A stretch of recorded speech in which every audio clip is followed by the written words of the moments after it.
Am I the only one who didn't know you could stay warm just by piling up leaves? It sounds almost too simple, right? But nature has some clever tricks up her sleeve, and the debris hut is one of the best. Imagine being out in the wild, the temperature dropping, and all you have are the resources around you: sticks, leaves, and a bit of know-how. That's all you need to create a shelter that can keep you safe and warm, even when the world outside feels like a freezer. Today, I'll show you how to build a debris hut that actually keeps you toasty, even when it's freezing outside. Whether you're a seasoned adventurer or just someone who loves a good walk in the woods, knowing how to make a debris hut is a skill that could make all the difference.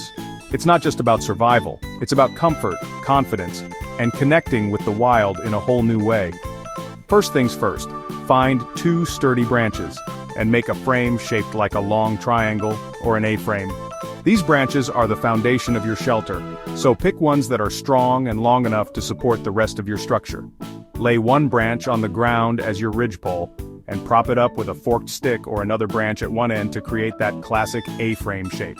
This simple design is both strong and efficient, giving you a solid backbone to build on. This is your shelter's backbone.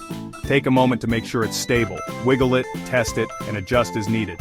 A solid frame means your hut will stand up to wind, rain, and even a bit of snow. Don't rush this step. A little extra effort here pays off big time later. Next, stack smaller sticks along both sides like ribs. These ribs should lean against your ridgepole, spaced close together to create a tight lattice. The more ribs you add, the stronger and more insulated your hut will be. Think of it like building the skeleton of a little woodland house. Each stick adds strength and helps trap more insulating debris. Now comes the fun bit.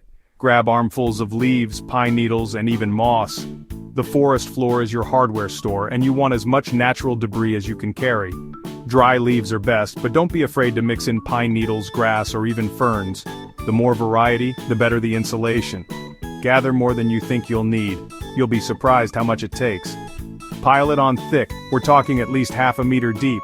Don't be shy, this is your main defense against the cold. The thicker the layer, the more air it traps, and the warmer you'll be inside.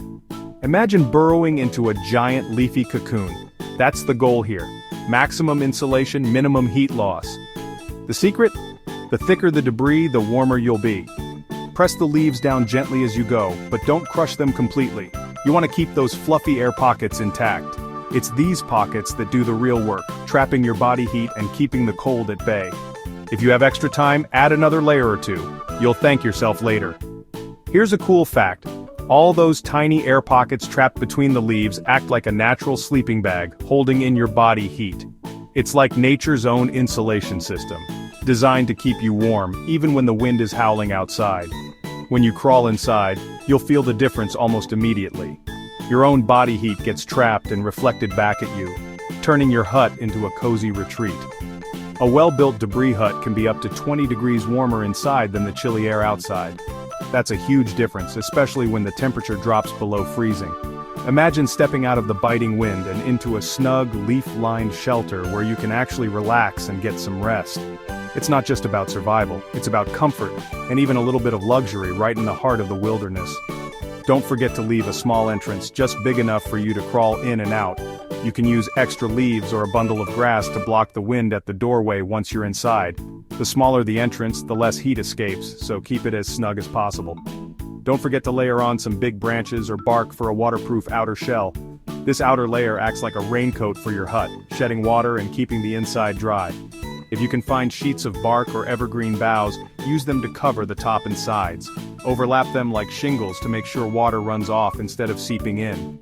And always check the ground. Build on a slight slope so water runs away, not in. Avoid low spots where water might pool during rain. If you can, clear away any sharp rocks or sticks before you start building. A little planning here means a much drier, more comfortable night. For extra comfort, gather a big pile of leaves or pine needles for bedding inside your hut. This not only adds more insulation beneath you, but also makes your shelter feel like a real woodland nest. The ground can sap your body heat fast, so don't skimp on this step. Yes, it takes time, but trust me, you'll thank yourself when the temperature drops. Building a debris hut is a bit of a workout, but it's also incredibly satisfying. There's something primal and rewarding about creating your own shelter from scratch, using nothing but your hands and what the forest provides. So next time you're out in the woods, skip the tent and try building your own cozy A-frame shelter. It's a chance to slow down, get creative, and really connect with the landscape around you. Plus, you'll have a great story to tell when you get home. Stay wild and stay warm. Remember, the forest is full of resources if you know where to look. With a little effort and some basic know-how, you can turn a pile of leaves into a cozy cocoon that keeps you safe, comfortable, and ready for whatever adventure comes next.